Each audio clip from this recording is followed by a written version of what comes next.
First Lady Melania Trump gets blasted by a former New York Times reporter for being a foreigner.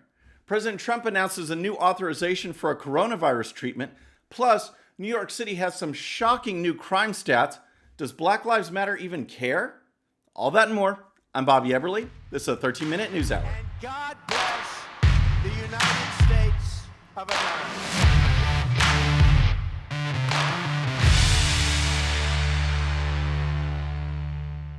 All right, friends, welcome to the show. Happy Monday. I hope you had a great weekend. If you're new to the show, thank you so much for tuning in. If you missed it, folks, you need to check out the Saturday live stream. Here's a link right up there. It was a lot of fun. Special guest Dean Cain, former Superman, actor, filmmaker, conservative activist. We had a great Batman versus Superman competition. I highly dispute the results. The scoring was completely bogus, but I'll let you be the judge. Check it out. It was a lot of fun. But for today, we're going to start with Melania Trump, the First Lady, because every now and then there are stories that pop up that really, I always wonder, how would the story be covered? What would the reaction be if you simply flipped the political affiliation? And this was one of them. You see this all the time. Republicans will say something or do something, and the left, the Democrats, the media, they just go crazy. They just go absolutely nuts. Yet, if a Democrat did or said the same thing, silence. Maybe some token outrage at whatever happened. Well, this was a perfect example this weekend. A New York Times reporter blasted the First Lady, called her all sorts of names because she renovated the Rose Garden. It was the most bizarre story I've ever seen, but the reaction shows you how the Trump family and Republicans and conservatives in general are just fair game. For the Democrats, the media, they'll blast them for anything and yet not take the other side, not do the same thing when it's on the other foot. It's just outrageous. So on Saturday, the Rose Garden's being renovated. First Lady Melania Trump got on Twitter, posted some pictures. She said this: "Excited to honor history and celebrate the future in our beautiful White House Rose Garden this evening. Thank you to all who helped renew this iconic and truly gorgeous space." So the pictures were awesome. It looks great, but apparently former New York Times reporter Kurt Eichenwald, it was too much for him. This effort caused him to go ballistic. And here's a report from Fox News. "It is a destruction of our history, something no other First Lady would have the gall to do," Eichenwald, a New York Times bestselling author, tweeted on Saturday. "This is the first time I have been furious that FLOTUS is a foreigner. She has no right to wreck our history." Eichenwald, who spent 2 decades as a senior writer at the New York Times, also tweeted on Saturday, "I still find it unbelievable that FLOTUS, who has only been a citizen since the middle of George W. Bush's second term, had the audacity to wreck the Rose Garden, to pull up history dating back a lifetime. What kind of first-class loser is this? This is unreal. This was worth his time to go on this Twitter rant, this rampage against the First Lady. And he wasn't dumb. Those weren't the only comments. He got back on Twitter and tweeted this: "These trashy, evil, stupid people need to get out of our house," he continued. "What gall she has." What gall? Look at the gall this guy has, Kurt Eichenwald. It's absolutely outrageous. Now, again, when we see things like this against the left, imagine if some conservative reporter, some writer got on Twitter and just started blasting Michelle Obama for some renovations at the White House or a new project, just went off on her like this. The outrage would be intense. Now, there was some token ones. Mehdi Hassan, who writes over at The Intercept, he got on Twitter and he put out this: "This is a horrible anti-immigrant take, Kurt, and you should delete it and apologize." Good enough, but before you think that this guy is some kind of, conservative backer or anything, his very next tweet, just to clarify things, his very next tweet was this: "Call Melania awful, fine. Call her a hypocrite, fine.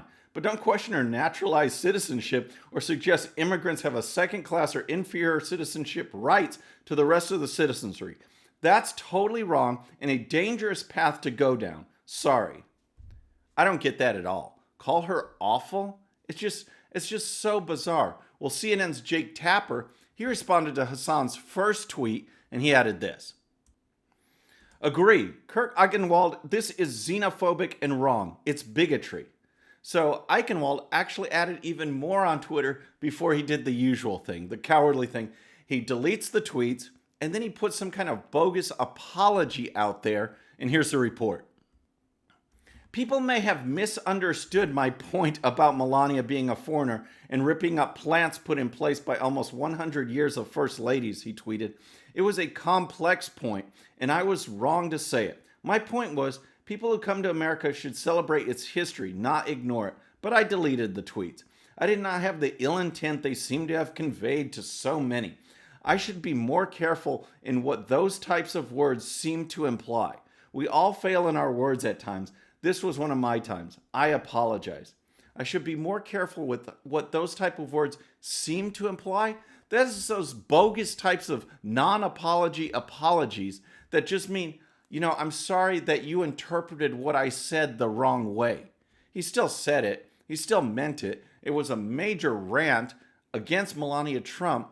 And now, I'm sorry that you took it the wrong way, that my words implied something that you perceived as being weird when I didn't really mean that. So I'll delete it anyway. He got his rant out there. The damage was done. But again, imagine this being directed at Michelle Obama and the universal outrage that would come from the Democrats in the media. It is a total double standard.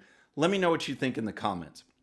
So next, we're going to move on to President Trump and his press conference yesterday on coronavirus. But first, if you're new to the show or haven't subscribed yet, please subscribe. And when you do, please hit that bell so you'll be notified. We're making our push for 100,000 subscribers by Election Day. 100K by Election Day, and we can do it with your help.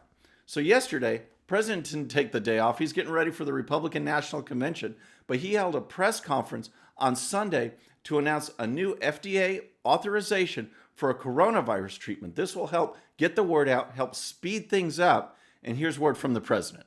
Today, I'm pleased to make a truly historic announcement in our battle against the China virus that will save countless lives. The FDA has issued an emergency use authorization, and that's such a powerful term, emergency use authorization for a treatment known as convalescent plasma.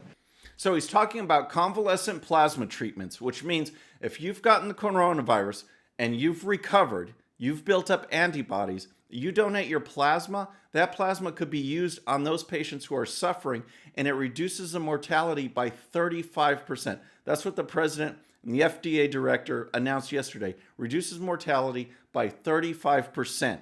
And here's more from the president. The FDA, MIT, Harvard, and Mount Sinai Hospital have also found convalescent plasma to be a very effective method of fighting this horrible disease. Based on the science and the data, the FDA has made the independent determination that the treatment is safe and very effective. So wait a second here. I thought President Trump didn't listen to science. I thought he didn't listen to the medical experts.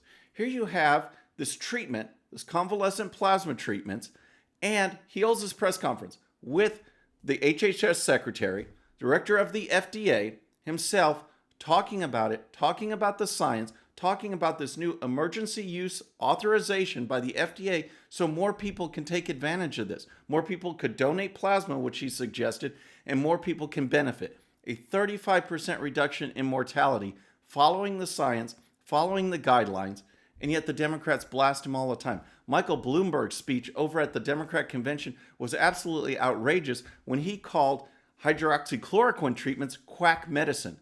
Doctors have recommended it. Patients have recovered using it. It is documented. They call it quack medicine because it doesn't fit with their narrative. It doesn't fit with them saying President Trump is off the rails, not listening to science. He pushed that because of the science. He's pushing this because of the science, but the Democrats will do their own thing. Joe Biden gave an interview. He talked about how he'd shut the economy down. Basically, he'd do the same things that President Trump did to combat coronavirus, but because President Trump did it, he's a bad guy. The Democrats are on the other side. So next, I want to talk about what's going on in New York. It is absolutely outrageous, the crime surge that we've seen in Seattle, in Portland, Chicago. New York it's just, the crime stats are so bad. in particular with black on black crime, black shootings, black deaths, and it makes you wonder, where's the rally going to be? Black Lives Matter. Are they going to come out? Are they going to say something? Do they even care? Or because most of this does not involve police at all, are they going to be silent? Here's the story. Black people have been victimized by gun violence at a far greater rate than any other racial group amid a surge of shootings and murders in New York City, according to new New York City Police Department data reviewed by the Daily Caller News Foundation. There were 194 shooting incidents that involved black victims in the city in June, a 177% increase from the 70 recorded in June of 2019, according to NYPD incident level data.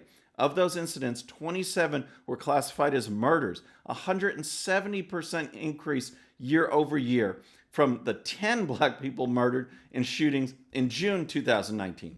So the story goes on to report that no other racial group was even close to these kinds of stats. So there's something going on here. And again, Black Lives Matter, is that movement going to speak out, or does it not fit their narrative? And here's more of the story.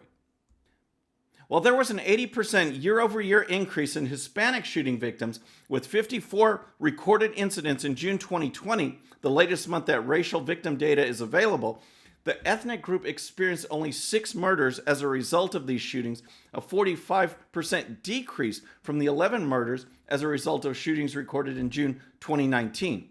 No white people were killed as a result of shootings in New York City in June, according to NYPD data. The city recorded a negligible increase in white shooting victims that month, with 6 recorded victims, up from 4 in June 2019. So make no mistake, folks, this violence, these shootings, these murders are primarily black on black. That is the narrative that if Black Lives Matter truly was worth anything, that they'd be working to combat, that they'd be working to clean up the inner cities, reduce the violence, build up families. As we know, as we've covered, you go to their website, they are led by Marxists. They want to destroy the nuclear family, which is at the heart of what is going on, what is wrong with the inner cities. It is just outrageous, and Black Lives Matter actually promotes dissolving, getting rid of the nuclear family.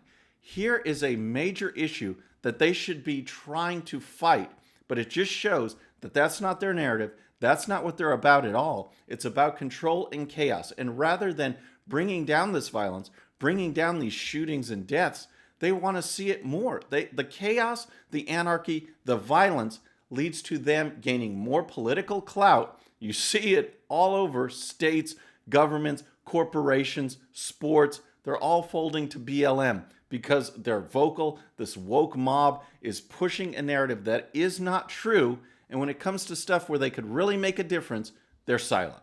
So next, I want to talk about some fact checking on the Democrats. But first, I got to tell you about my friends over at Bottle Breacher.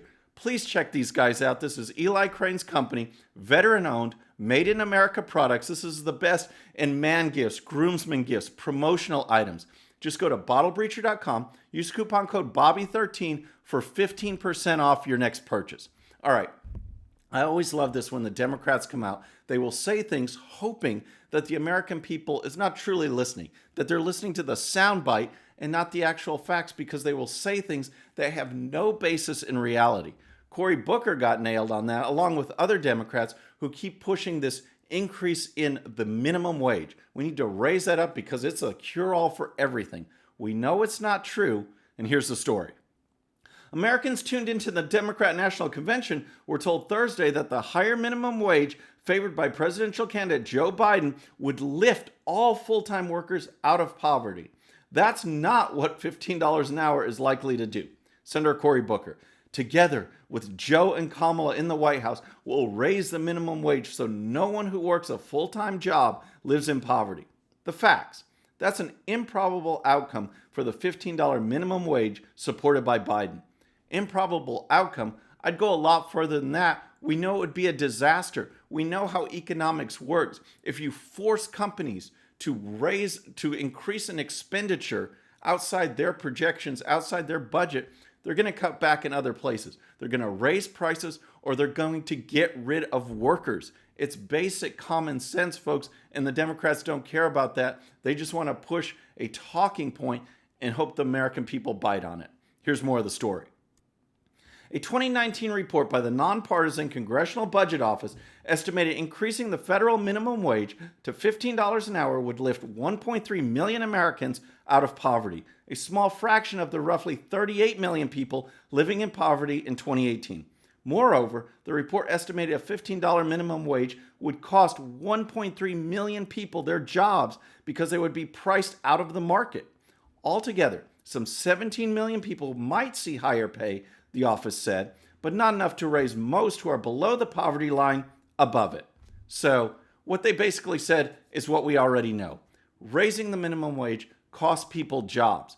Corporations aren't just these entities that are out there. They are run by people. Just like workers go to work, these people start companies, they run businesses, they have budgets, they have to meet payroll. They meet payroll by selling things or doing things. If the government comes in and alters one side, the people running the company are going to alter the other side. That's just how things work, but the Democrats don't care about that. They'll sell the talking points about the minimum wage, and it's up to all of us to speak out and let people know what the facts are. So folks, that's our show for today. I hope you enjoyed it. Again, check out the Saturday live stream with me and Dean Cain, Batman versus Superman. I think I won. Let me know in the comments what you think. Until then, we'll see you on Wednesday. I'm Bobby Eberle. This is a Saturday live stream.